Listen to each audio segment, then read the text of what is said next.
What is a closing date? The closing date is the designated date that a sale of property is understood to be final.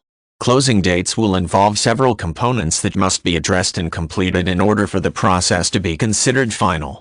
Sometimes referred to as a completion date, the closing date is significant for both the buyer and the seller.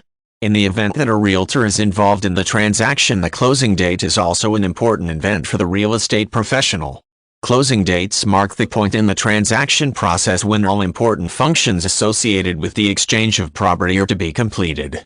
This will mean different things to each party involved in the transaction. As such, each party will have specific action items to address in order to ensure the closing date is not postponed for some reason.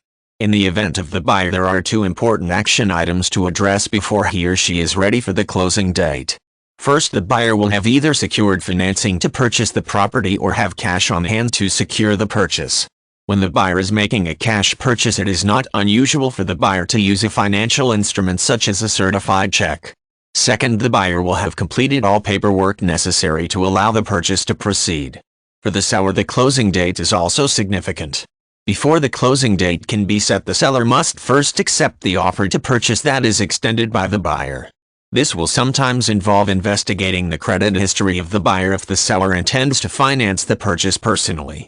The seller will also be responsible for presenting legal proof that the property in question has a clear title and that the seller has the authority to enter into a contract to sell the property.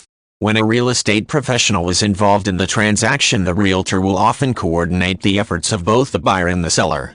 To that end, the realtor will work to negotiate a deal that is agreeable to both parties, assist the buyer in verifying the method of financing, make sure the property meets local requirements regarding the sale of property, and prepare the legal documents to complete the sale.